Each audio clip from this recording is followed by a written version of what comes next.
Hello, my name's Brian. I'm taking the Introduction to Music Production class with y'all with Loudon Online and Coursera.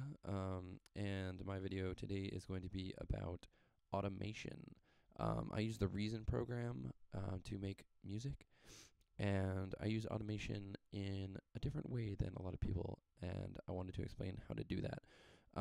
The Reason program also has all of the basic automation functions, but automation can be used in a myriad of different ways, and I just wanted to kind of show one way automation can be used musically, not just in a mixing sense. I'll show you also in a mixing sense, but I'll show you how I can use it to create rhythmic patterns.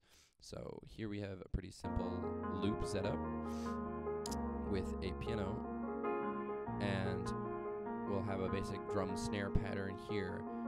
And then here we have our hi-hats, and that's where automation comes in, because a lot of modern hi-hats use changing patterns in order to add texture.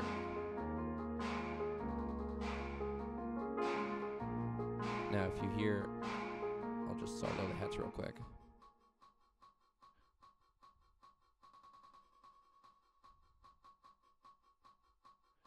Now there is a little delay on them too, just for added niceness, but you can hear that they're changing from single beats to doubled up 16ths up to 30 seconds. And I'll show you how I did that. So over here we have a redrum drum computer, and what I have are several patterns synced up, and these are actually gating these two sounds together. For anyone that's using Reason, you could see that the gate outs of 1, 2, 3, and 4 are being merged here. Gates in, you can use split A and B to trigger 2, 5, and 6. So that means when this sound plays, or this sound plays, or this sound plays, well, that one's muted. This doesn't need to be muted. They are triggering this here. And then what I'll do is on the pattern sequencer, you can see that this one, 1, 2, 3, 4, 1, 2, 3, 4. Or you can 2, 1, 2, 1, 2. And then you've got, 1, 2, 3, 4, 1, 2, 3, 4. And finally, here. That's the fastest that I'm going to be. You can make it even faster by changing the resolution. For instance, if I wanted to up the resolution up to 1/32, then this one even quicker. But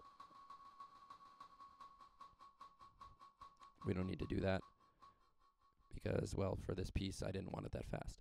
And so then what I did is I went and recorded the automation of the solos of those individual redrum sections.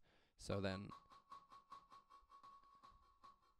you can see that as it goes, the different areas are being soloed. So this one's soloed right now. That's soloed for that little burst of fast. And this is just a real easy way to make variable speed hi-hats, which are common in like modern hip-hop and a lot of different things within the Reason program.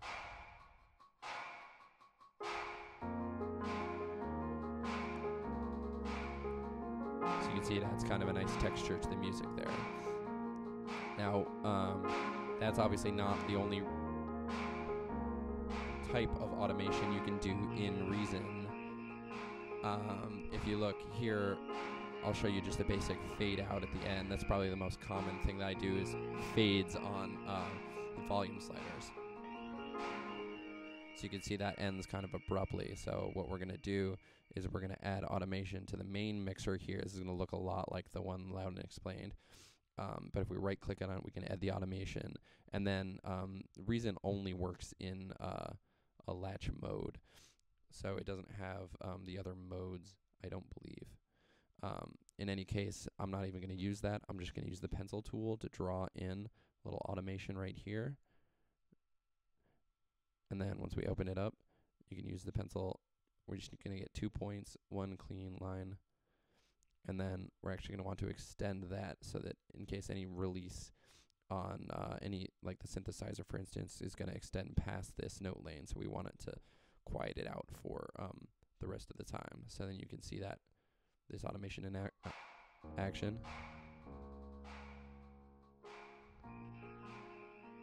It gives you a nice fade out, which is maybe overused, but it's a nice way to end an atmospheric track. So I hope you enjoyed my video about automation, and I hope that it elucidated the topic somewhat for you and gave you a new idea for how to use it in a rhythmic sense. Thanks for watching my video, and I hope you found it informative. Good luck in the rest of the class.